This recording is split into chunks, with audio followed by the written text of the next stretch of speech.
Today I'm going to convert the Tyranid Prime, and I have to be honest, this was a lot more work than I anticipated. However, I think the end result is pretty cool, and it's coming right up. Nick speaking, and welcome to this video. Right, continuing on converting the new Tyranid miniatures. I've already converted the Screamer Killer and the Psychophage, and today I'm converting the Tyranid Prime. To be honest, I'm not a huge fan of how this miniature looks. I think it's the wings that I don't like. They just look a bit weird. So I'm looking forward to reposing this miniature. I'm thinking I'm definitely going to change the wings. However, I ended up doing a lot more work than I thought, but I think it was worth the effort. Now, of course, the first thing that we have to do is take the pieces off of the sprue and then, of course, clean up the mould lines. Now, once that was done, I had to look at my original miniature. Now, I hadn't glued the wings in place because of painting. I thought it'd be easier to paint. So the first thing I did is I took the miniature off of the base, and then I tried to take the wings off because, like I said, I hadn't glued them. However, well, the wings seemed to be glued for some reason. I later worked out that what happened was I glued the body together and there must have been a residue glue in the hole where the wing sits. So whilst I didn't actually glue the wing, the glue did actually fix it together. So I had to almost snap it off out of position, which is fine. I can just glue it back on afterwards. However, I took the wings off so that I could get a good look at the body to see how I was going to change this miniature. So I thought the first job would be to glue the body section itself together. We've got two sort of sections which make up its back, then of course the head itself. However, I wanted to change the pose of the head because I thought two heads looking exactly the same way would just make it look too much like the original miniature. So I thought that would be a good place to start. So I dry fitted the head to the body before I glued anything together, and I felt that I could rotate the head just with a bit of cutting here and there. Now, of course, the head goes into a fixed position. There's a little hole, so I just tidied up the hole, made that section flat, and then I glued the body together. So once the body was dried, I went to the head. First, I cut off the little joining section, which is supposed to go in the hole of the neck. And then I started to trim some of the plastic down. When I rotated the head into a slightly different position, well, the plastic was just in the way, so I had to just trim a bit of the plastic off. I just took a little bit off, dry fitted it, and then took more off if needed. I basically just trimmed it down so that I could rotate the head. I wanted it to be looking straight ahead. You can't really pose the head looking totally to the left because of the way the neck piece works, but in the middle it should be fine. Once I'd cut the neck down enough so that it would go into position, I noticed that the head just was sort of tilted at an angle a little bit. So what I had to do is straighten the join itself. So rather than being at an angle, I wanted to make it straight. So I just cut a slither of plastic off just to give me the angle of the join that I wanted. Now, I didn't glue the head on at this stage. I thought I would wait until I've got the final pose to work out exactly where I want the head to be positioned. I had another look at the original miniature just to see what else I could change about it. So first I had a look at the feet, and I was thinking if I cut the little stem off his right leg so that it's not on the base, I could maybe have him posed just on his left leg, almost like on tiptoe as he flies. However, I noticed the hoof was angled, so if I did that, he would be standing on the base in a funny angle. So I was thinking I might just have to cut that hoof off and maybe reposition it. Now, I had a look in my bits box because I thought if this all goes wrong, I'm going to need a new leg or even a new hoof.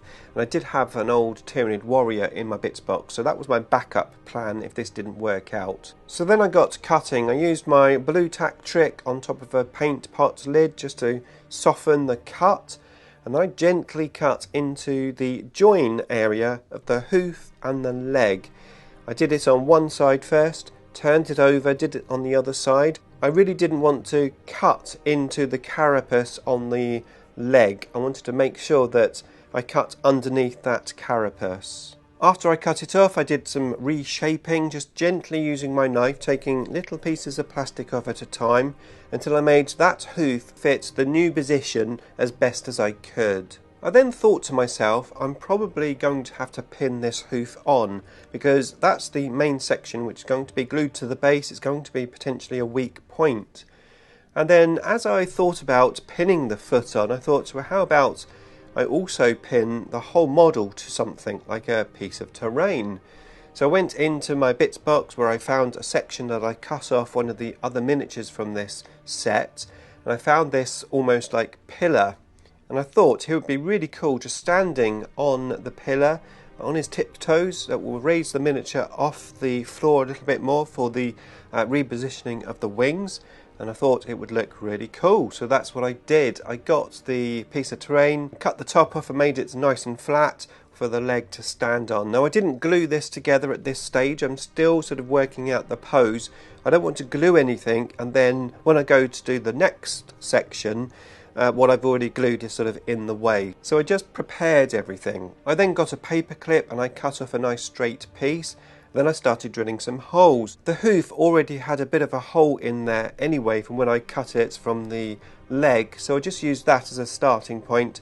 I drilled into the hoof, I drilled into the top of the leg and prepared to glue that all together.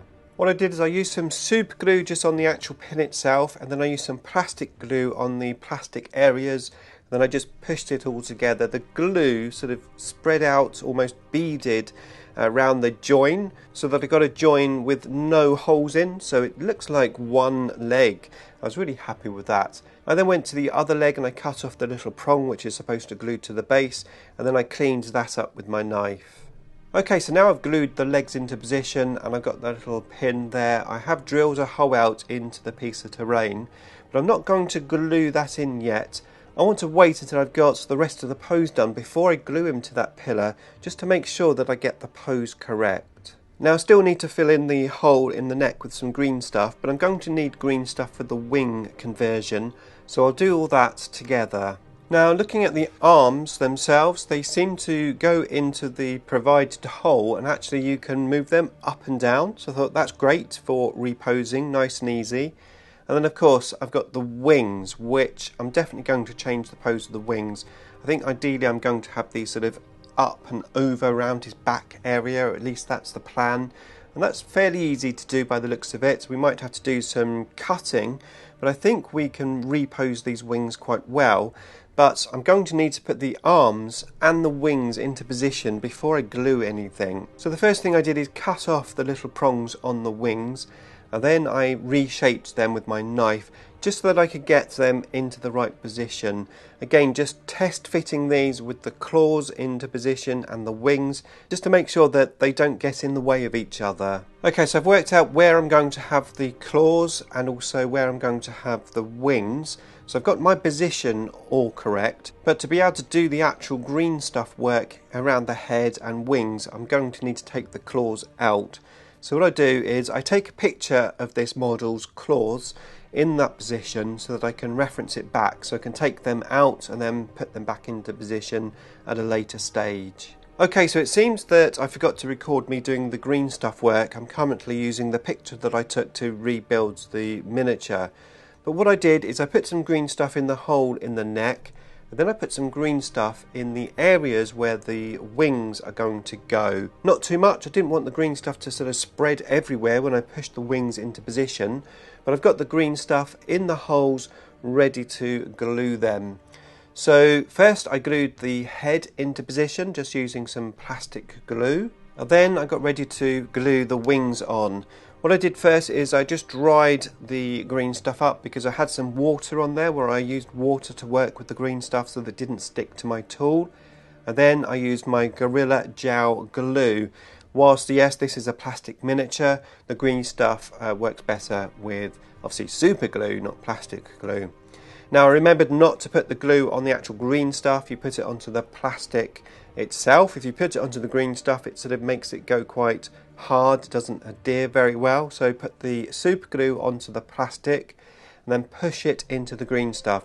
Now the good thing about this is the green stuff, of course, is still wet, so I can move the wing around as I need it to, which is going to be useful because of course I want both wings to be in the right position so it looks natural. Once both wings were glued on and in position, I then used my tool just to tidy up any surplus green stuff that had squeezed out of position. There wasn't much, but just a little bit. So once I had my pose done, I then worked out exactly where I wanted the piece of terrain on his foot and glued that into position and just left that to fully dry. I then did a bit of green stuff work on the base, filling in the 2 holes, and there he is, all finished. Like I said, that was a lot more work than I thought I was going to do. I thought I was just going to change the position of the wings. However, I did a lot more, but I think it was worth it because he really does look very different from the original. I really like him, but what do you think? Let me know in the comments box below. And if you want to see my other Tyranid conversions, then here they are for you to watch next. And here's some conversions that I did for Necrons in the Indomitus box set for you to check out.